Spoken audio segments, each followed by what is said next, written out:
AP రాజకీయం అంతా ఓ లెక్కుంటే అనంతపురం జిల్లా తాడిపత్రి రాజకీయం ఓ లెక్క. ఎందుకంటే ఆడున్న ఇద్దరు నాయకుల నడుమ ఏదన్నా లొల్లి పుడితే పెద్ద రణరంగమే అన్నట్లుంటది. మరి ఓ దిక్కు జేసీ, ఇంకో దిక్కు పెద్దారెడ్డి, ఇద్దరికిద్దరు ఎవ్వళ్ళు తగ్గరు అన్నట్లు ఇద్దరు నడుమ మళ్ళీ పంచాది రగులుకుందట. పారిగా పంచాది ఏందో చూద్దాం.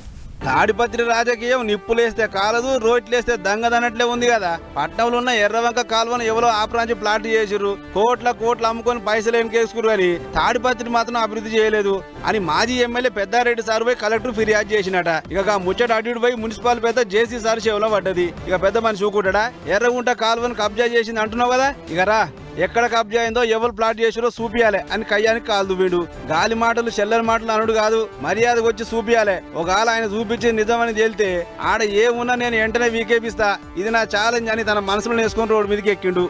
ఆ కాలువ దగ్గర నుంచి మొత్తము ప్రైవేట్ ల్యాండ్. ఆ ప్రైవేట్ ల్యాండ్ వాళ్ళు స్థలం పెట్టుకున్నారు.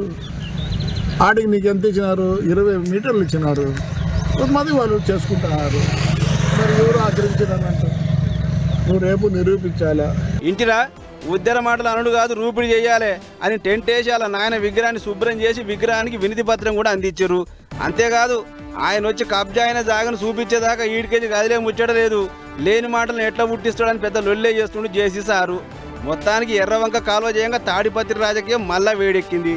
దీని సల్లార్తానికి అటు పోలీసులు ఇటు అధికారులు బాగానే తిప్పలు పడతారు కానీ ఇద్దరికిద్దరు నేనే నెగ్గాలనే టైపు ఉన్నారు. మనకి ఈ పంచాది ఎందాక పోద్దో ఏమో చూసుకుంటే పోవాలి కానీ జేసీ సారు వయసు మీద పడుతున్న సూత రాజకీయంలో మాత్రం తన పతాలను పోనిస్తలేడు కదా అని అనుకుంటారు ఈ ముచ్చట చూసిన అక్కడి పబ్లిక్.